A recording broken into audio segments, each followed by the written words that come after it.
For one, am grateful, Mrs. Bush, that they are finally bringing civilization to this savage land. I could not agree with you more, my dear. My daddy settled this land, and I know he'll be looking down on us, pleased at how we help the natives. Yes, they've lost their land, but they've gained access to heaven.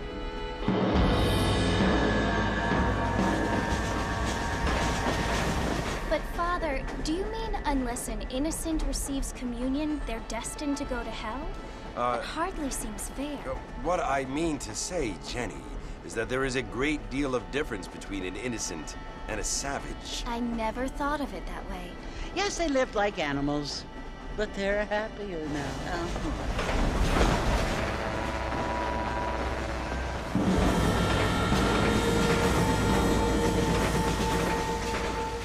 Not only do people now have motor cars, Father, but I heard that pretty soon we will be able to fly. No, only angels can fly, Jenny.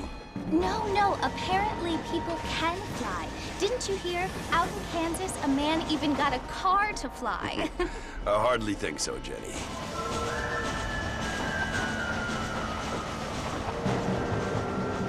Apparently, Mr. Johns wants to run for governor, which is why he's so concerned with cleaning up the state. Nate Johns. Yes. His family is nothing but hillbilly trash that came here after the war.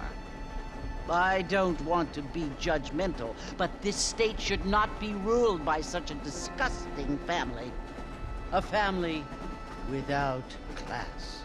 Apparently. The Johns family have made a lot of money, and he has a lot of friends in politics. Mrs. Bush, money isn't everything. There are many things that money cannot buy. It seems that money can buy voters, though.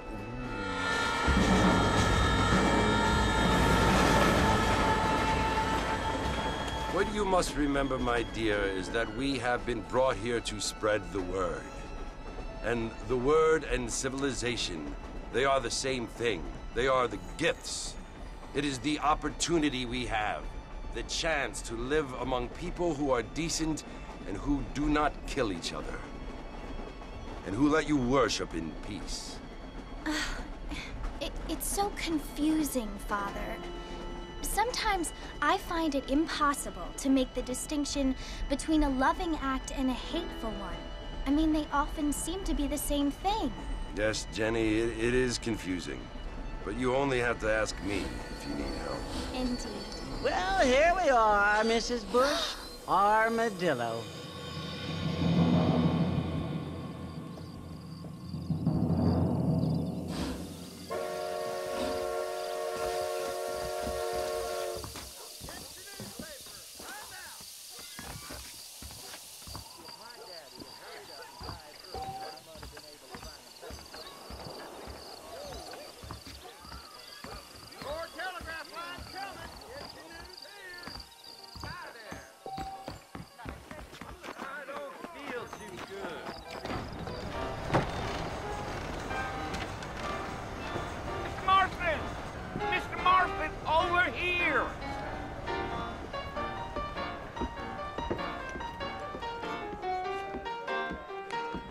You must be John Marston.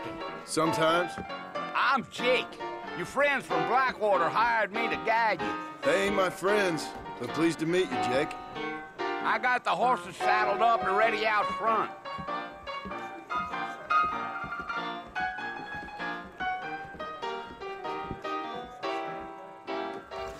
Let's get this done quick. We live in great shape. Most of them are not the best. Good to see you still walking. You ain't gonna find sturdier horses than these in all of New Ulster. Take it slow on the way out of town. No need to kick up a lot of dust. Come on! Whoa there!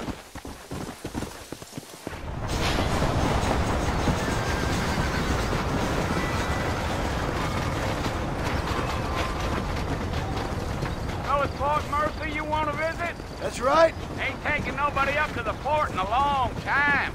Strange place for a decent fella to want to visit, if you don't mind me saying. Who said I was a decent fella? It's been abandoned for years now. Folks say it was built during the Mexican War. What kinds of soldiers around back then? Why'd they leave? Well, I ain't entirely sure. I heard they had to go up north to fight Indians, or maybe they got tired of being soldiers and went looking for gold. You know how things is. So what are you doing up at the fort? I'm looking for an old friend. Well, like I said, you ain't gonna find many folk around those parts these days. Those you do find are about as sociable as an ulcerated back tooth. I mean, I ain't one to judge a man by the company he keeps, but... Well, he ain't been friends for a long time.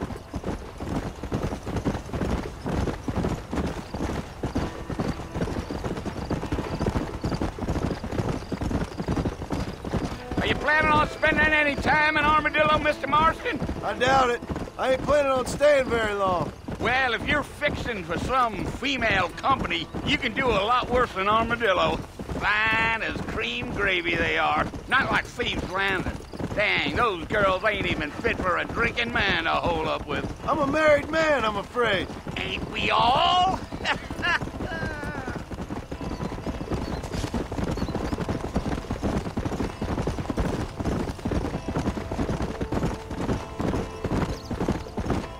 Yeah, so it was the marshal who hired me. Lee Johnson, do you know him?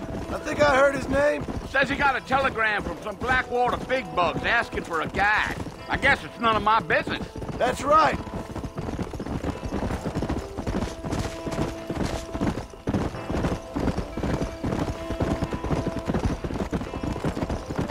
You ain't very talkative, are you? Nope. I'm just chewing the dog, mister. That's how I am.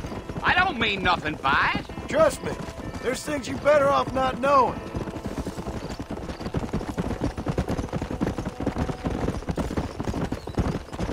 Damn coyotes. What a waste of good meat. Almost there, Mr. Marston. Just over this hill.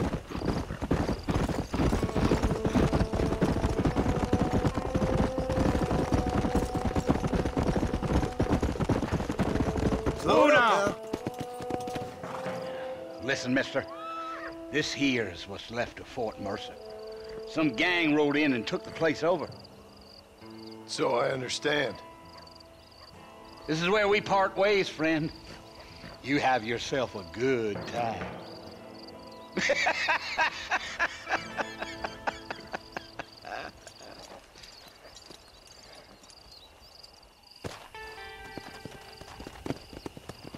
Here!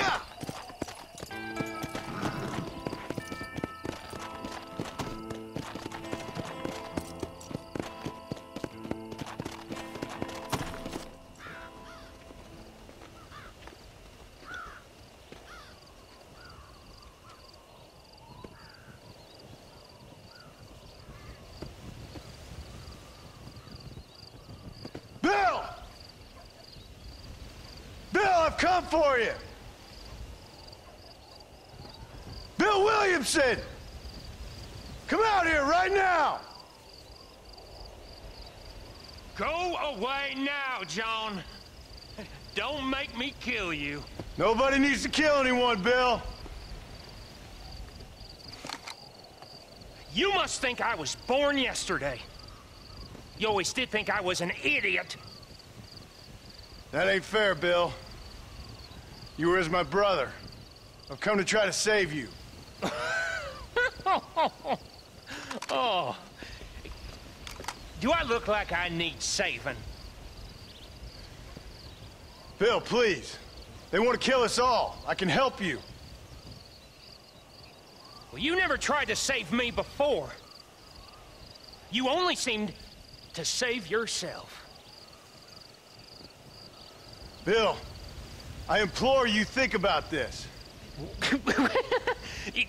You implore me? You implore me. You always were one for fancy words. Oh. Well, things are different now, John. Now I'm in charge! No more Dutch! And no more you. Implores. I implores you to go back and tell them to send someone just a little bit more impressive next time. Well? Oh. Poor John.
Well, you're alive. So it would seem. So, how do you feel? I don't know the polite word for it. I do. Stupid is the word we use around here. What were you doing? I was doing something stupid. Well, you'll be okay. Once you didn't die, the doctor said you'd be fine. He got the bullets out a couple days ago. Good. It cost us $15. I'm sorry, madam. You should have left me there to die. Did you want to die? I mean, was that it? Was that why you went straight out to Fort Mercer and picked a fight with the worst bandit in the county? To die, Mr. Mr. Marston. John Marston. Bonnie McFarland. Miss Bonnie McFarland. Well, you may be right, Miss McFarland. I don't know. Huh. So what were you doing? Just trying to give Mr. Williamson a chance. For old time's sake. You know Bill Williamson? Knew him. Long time ago. Well, what was he like? Dumb. Just like you. Thank you, miss. See my hat? I have. And, what will you do now? Now I'm gonna take my time and go after him the less kind way. Well, that sounds very fun, Mr. Marston. Quite heroic, just like in those penny dreadfuls my brother used to read. Meanwhile, if you'll excuse me, I've got a ranch to run. Of course, if you're feeling better, why not take a ride with me later? Help me patrol the perimeter. You can earn back some of that money we wasted on doctor's bills. Of course. And thank you for saving my life, I mean. Next time, Mr. Marston, I strongly recommend you don't try to lose it quite so earnestly. I'll bear that in mind. How do you do?